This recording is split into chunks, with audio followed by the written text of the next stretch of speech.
Kisah di Manidah 627 Masehi, Rasulullah Shallallahu Alaihi Wasallam pernah mengatakan pada sahabatnya mengenai datangnya masa kejayaan, di mana saat itu Konstantinopel akan jatuh ke tangan umat Islam. Adapun sosok di balik jatuhnya Konstantinopel adalah sebaik-baiknya seorang pemimpin dan pasukan yang berada di bawah komandonya adalah sebaik-baiknya pasukan. Hadis riwayat Ahmad bin Hambal al-Musnad. Berabad-abad kemudian keajaiban terjadi bersamaan dengan kelahiran seorang bayi laki-laki di Erdin. Dijelaskan di tahun tersebut banyak budak yang melahirkan bayi kembar. Hasil perkebunan yang bisa dipanen hingga 4 kali dalam setahun. Bahkan cabang-cabang pohon di sana pun sampai melengkung hingga menyentuh tanah karena tak sanggup menopang banyaknya buah yang bermunculan. Bahagia menyambut kelahiran putra pertamanya, raja yang memimpin kala itu lantas memberi putranya nama Muhammad Al-Fatih sebagai penghormatan untuk Nabi Muhammad Shallallahu Alaihi Wasallam. Di tahun yang sama, fenomena aneh justru muncul dan disaksikan oleh semua penduduk Konstantinopel. Hari yang cerah kala itu seketika berubah menjadi gelap seiring dengan munculnya komet dan gerhana matahari di langit Konstantinopel. Seakan fenomena tersebut menjadi penanda akan runtuhnya tembok pertahanan kota. Saruhan Sancagi tahun 1451, Muhammad Al-Fatih yang akrab disapa dengan sebutan Sultan Mehmed terlihat sedang berlatih pedang bersama salah satu sahabatnya yang bernama Hasan.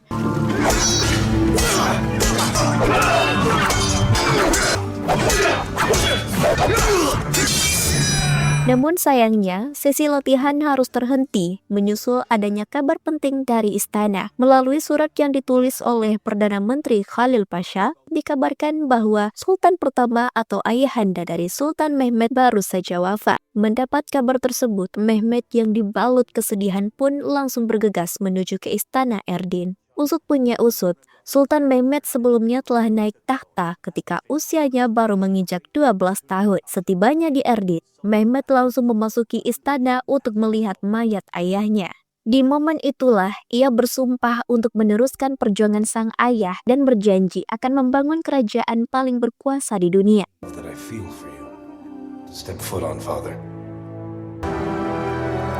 Dengan wafatnya sang ayah, Sultan Mehmed pun secara otomatis harus menggantikan posisinya sebagai pemimpin baru di sana.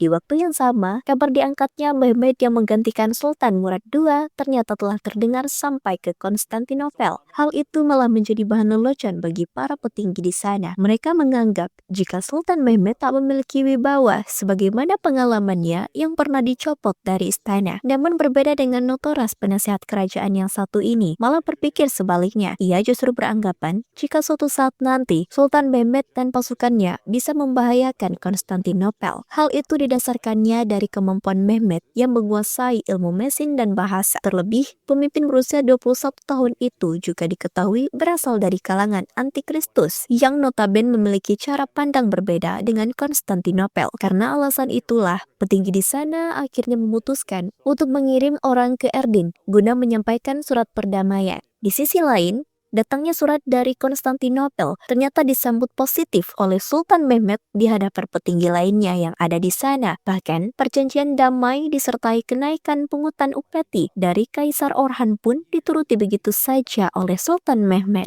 Meski harus diakui bahwa Konstantinopel merupakan salah satu kerajaan yang kaya di antara lainnya, namun siapa sangka semua tadi rupanya hanyalah siasat yang telah direncanakan oleh Sultan Mehmed. Hal itu ia sampaikan langsung di depan kedua orang kepercayaannya, yaitu Zaganos dan Sahabetin. Tak hanya itu, pemberian wewenang pada Khalil sebagai Perdana Menteri sekaligus penasihat kerajaan juga ternyata masuk dalam rencananya. Diam-diam, agaknya Mehmed telah mencium adanya kemungkinan pengkhianatan yang dilakukan oleh petinggi kerajaan tersebut. Kekhawatiran Mehmed pada nasib kerajaannya pun sempat membuatnya menjadi cemas. Bahkan, istri dan anaknya yang saat itu mengunjunginya disambut dengan sangat dingin oleh Sultan Mehmed. Seolah sang Sultan memang benar-benar sedang dibuat pusing dalam mengatur rencananya.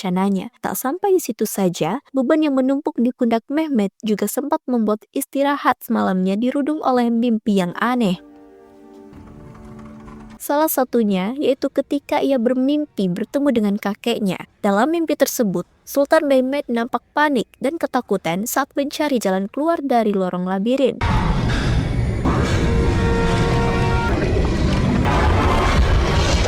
hingga kemudian kakeknya pun muncul dan menenangkannya. Pria yang diketahui bernama Osman itu mengatakan bahwa sejak dulu nenek moyang dan leluhurnya begitu menginginkan kerajaan yang mereka dirikan tersebut menjadi negara yang kuat. Mereka bahkan meyakini jika suatu saat nanti Sultan Mehmedlah yang akan merubah negaranya menjadi kerajaan adidaya. Hal ini senada dengan sabda Rasulullah SAW di depan para sahabatnya dulu. Di akhir pertemuannya, Osman sempat memberikan cincin miliknya kepada Sultan. Namun hal itu urung dilakukan karena tak lama kemudian permukaan tanah di sana retak dan membuat cincin tersebut jatuh ke sungai api yang membara.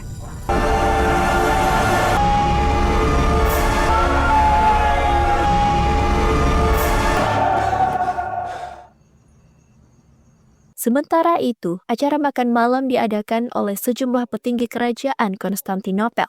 Di hadapan semuanya, Kaisar Orhan menyatakan niatnya untuk menghabisi Mehmed dan mengambil alih negaranya. Bahkan, ia juga berencana untuk mengirim surat para negara lainnya sebagai ajakan untuk bersekutu dengan Konstantinopel dalam menghabisi Sultan Mehmed. Namun, tanpa sepengetahuan yang lain, salah satu pelayan yang bertugas malam itu ternyata adalah mata-mata suruhan Hasan. Alhasil, semua informasi sepanjang makan malam tersebut bisa diketahui oleh sahabat dari Sultan Mehmed itu. Berbekal informasi tersebut, Hasan bersama dengan seorang anak buahnya pun lalu mencegat rombongan pengirim surat yang diutus oleh Orhan. Dengan kemampuan bertarung yang ia miliki, Hasan bisa dengan mudah menghabisi semua pasukan Orhan dan mengambil surat yang mereka bawa.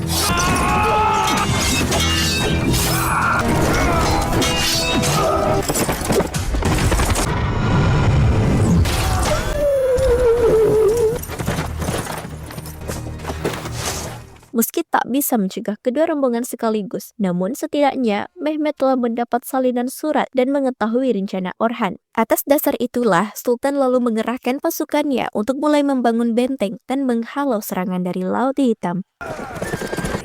It's hopeless. In such a short amount of time. I thought Halil of Di sisi lain, kabar persiapan Sultan Mehmed dalam melakukan serangan akhirnya sampai juga ke Konstantinopel. Tak mau tinggal diam, Orhan lalu memerintahkan bawahannya untuk segera mencari Urban, si pembuat meriam. Selain itu, ia juga turut mengirim surat pada Mehmed untuk segera menghentikan pembangunan benteng karena akan menghambat jalur ekspedisi dagang yang melalui Laut Hitam. Namun tak hanya sekedar mengingatkan Sultan Mehmed saja, dalam surat tersebut Orhan juga mengancam akan mengambil tahta Sultan muda itu apabila tak mau menuruti permintaannya, termasuk mengancam akan menggempur Erdin melalui tentara salib. Menariknya, Sultan Mehmed yang sudah membaca surat tersebut malah tak sedikit pun merasa takut. Bahkan, ia justru semakin bersemangat untuk segera melakukan serangannya.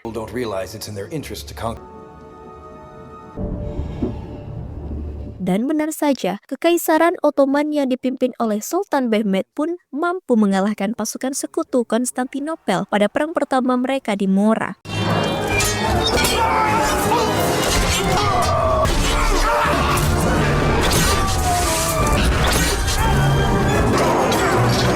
Mengetahui kabar kekalahan, pasukan si Orhan Giangram pun lalu mempercepat pembangunan pabrik meriam dan persenjataan guna mengantisipasi serangan Ottoman melalui notaras Urban yang selama ini selalu diandalkan dalam perancangan meriam. Kini dipaksa untuk segera memenuhi permintaan Orhan. Namun secara mengejutkan, Urban malah menolak perintah tersebut. Ia berdalih jika dirinya tak sanggup memenuhi permintaan Orhan. Terlebih, ia juga sudah terlalu tua untuk membuat sebuah meriam. Tak mau menyerah begitu saja, notaris yang tak kehilangan akal akhirnya mengancam akan menghabisi putri sematawayang Urban jika ia tak mau menuruti permintaan kerajaan. Menyadari dirinya dalam bahaya, Urban lalu mengajak putrinya yang bernama Hera untuk kabur meninggalkan Konstantinopel. Namun upaya tersebut harus gagal, menyusul kedatangan tentara kerajaan yang berniat menjemput paksa Urban dan Hera.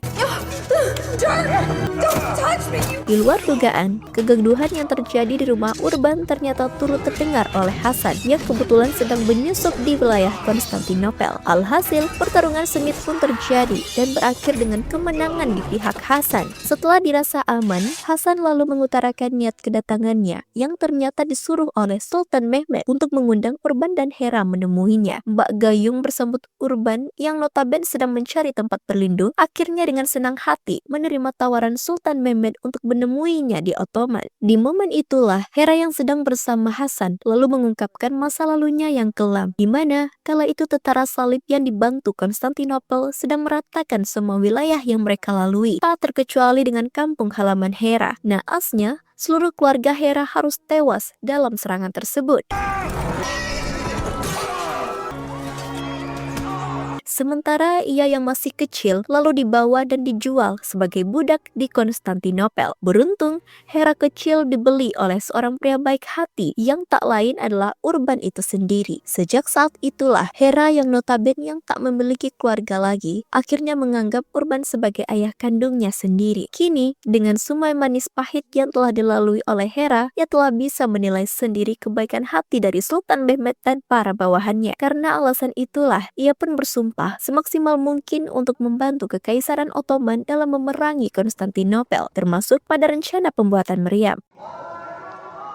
Bahkan, saking loyalnya, larangan tentang keterlibatan wanita dalam perang di Ottoman pun dilanggar begitu saja oleh Hera. Ia, yang sejatinya adalah seorang wanita, sampai rela menyamar menjadi pria hanya demi bisa terlibat langsung dalam pembuatan meriam. I wish you luck. Thank you. Setelah melalui pengerjaan yang cukup memakan waktu, ratusan kapal dan sejumlah meriam pun akhirnya selesai dibuat. I'm glad you convinced me.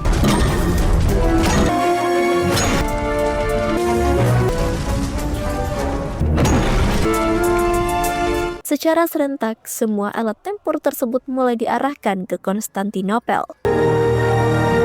Signaling for us to stop.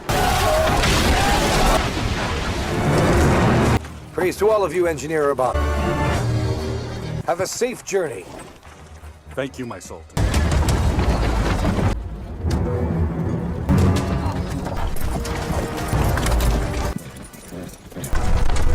Sama halnya dengan Sultan Mehmed, persiapan yang menuju ke medan perang pun dilakukan. Ia yang baru selesai mengenakan pakaian perang lalu memeluk putranya yang bernama Bezi dan berpamitan pada istri sembari menitipkannya sebuah surat wasiat.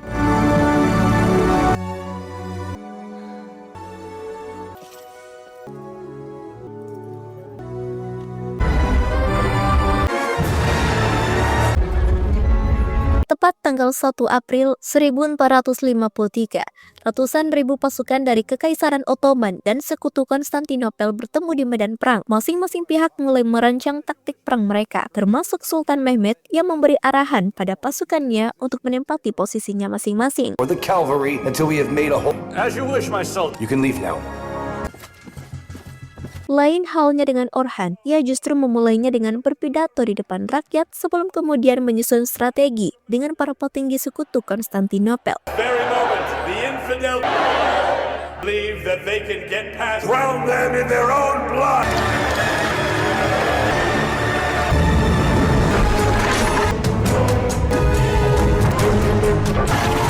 Setelah semuanya bersiap, pertempuran antara Orhan dan Sultan Mehmed pun dilakukan di hadapan semua pasukan pada 6 April 1453. Seperti lazimnya perang di era pertengahan kedua, pemimpin itu pun sempat membicarakan soal kehebatannya masing-masing, terutama Orhan yang begitu sesumbar dengan bentengnya yang diklaim tak akan mampu ditembus oleh musuh manapun. Sayangnya, tak ada titik temu dalam obrolan mereka. Alhasil, perang besar pun pecah antara Kekaisaran Ottoman dan Konstantinopel untuk pertama kalinya. If you surrender the city now, in peace in the future, obeyed what the Quran has instructed.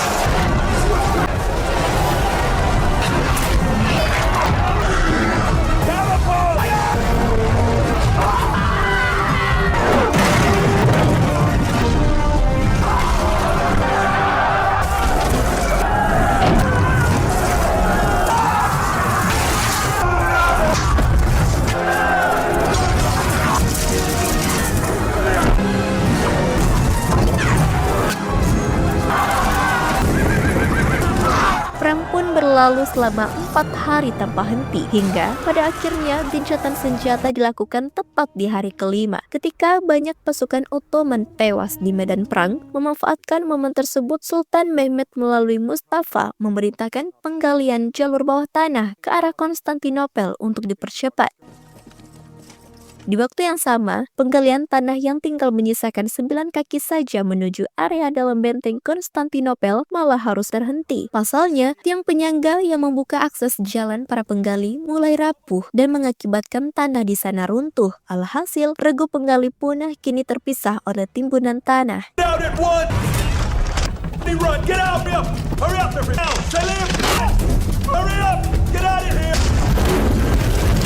Sialnya lagi, insiden runtuhnya tanah di area penggalian telah diketahui oleh sejumlah pasukan di Konstantinopel. Mereka pun mulai menyusuri lubang galian untuk melakukan serangan balik.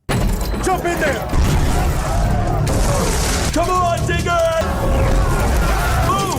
Menyadari keberadaannya telah diketahui oleh pihak musuh, beberapa penggali yang terperangkap pun akhirnya memutuskan untuk meledakkan area galian mereka. Meski aksi tersebut telah merenggut nyawa sebagian penggali, namun setidaknya kematian mereka kali ini tidak akan sia-sia. No, sir!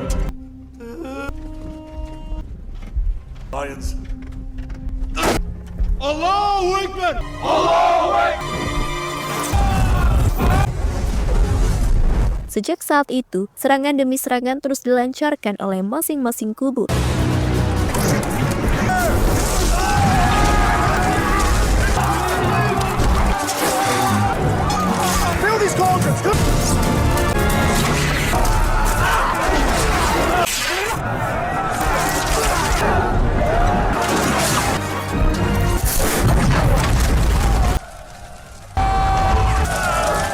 Hingga akhirnya, jumlah pasukan yang berguguran pun makin banyak, terutama di pihak Ottoman. Sialnya lagi, negara-negara yang sebelumnya mendukung Sultan Mehmed juga mulai mundur satu persatu. Seakan mereka tak lagi yakin bisa memenangkan peperangan mengingat banyaknya korban yang berjatuhan. Selain itu, kabar soal kedatangan bangsa Hungaria yang disebut-sebut bakal membantu Konstantinopel justru makin menciutkan nyali para pasukan Ottoman. Mehmed yang tak gentar malah semakin bersemangat untuk terus menggencarkan serangan mereka. Bahkan, ia kembali meminta Urban untuk terus mengoperasikan meriamnya hingga perang berakhir.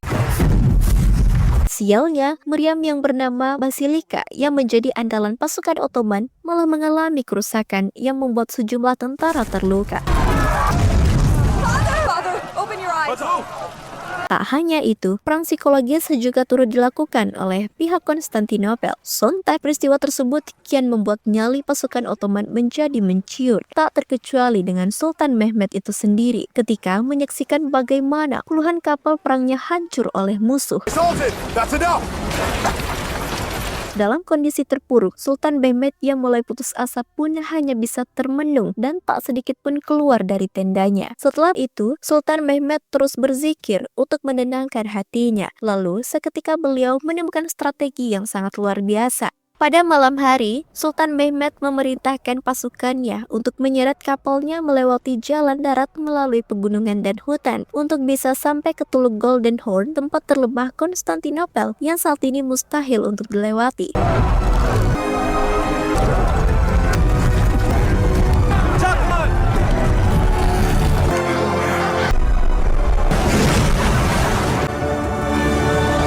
Strategi tersebut tak pernah terpikirkan sebelumnya oleh Kaisar Konstantinopel, sehingga membuat mereka panik dan kalang kabut. Kemudian, Sultan Mehmed lalu memimpin ribuan pasukannya untuk terlebih dahulu sholat sebelum memulai perang di hari itu. Allahu Akbar.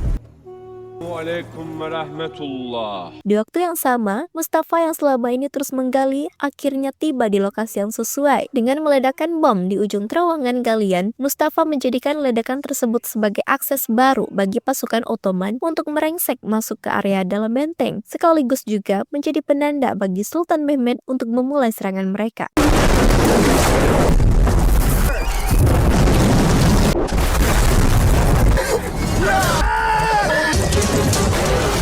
Dalam serangan kali ini, pasukan Utsmaniyah diuntungkan dengan terbukanya sejumlah akses masuk ke wilayah Konstantinopel, menyusul beberapa bagian benteng yang juga sudah rapuh. Dalam sekejap, satu demi satu tentara Konstantinopel berhasil dipukul mundur oleh pasukan Ottoman.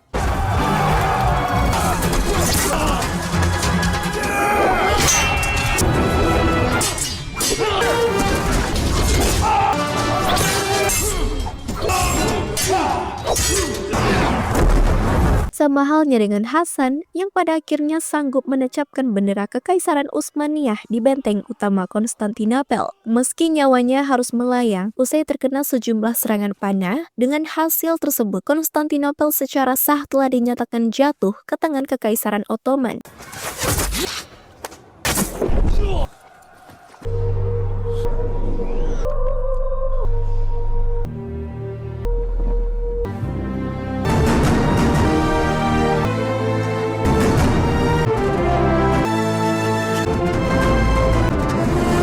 Sultan Mehmed yang memimpin perang pun lantas menemui rakyat di Konstantinopel dan menjelaskan mengenai penguasa baru mereka di tempat tersebut, termasuk sejumlah kebijakan yang telah ia buat. Uniknya, Sultan Mehmed yang berasal dari kaum Bani Utsmani dan dianggap sebagai antikristus malah mencetuskan kebijakan yang sangat menenteramkan hati para rakyat Konstantinopel, di mana ia membebaskan mereka semua untuk terus menganut keyakinannya masing-masing tanpa sedikit pun memaksa rakyatnya untuk turut memeluk Islam. Dengan kebijakan yang dibuat rakyat, Konstantinopel pun kini mulai menyadari akan kebaikan dan ketulusan hati dari Sultan Mehmed. Hal itu terlihat dari ekspresi kagum rakyat di sana yang nampak lega dan bahagia menyambut kedatangan pemimpin baru mereka.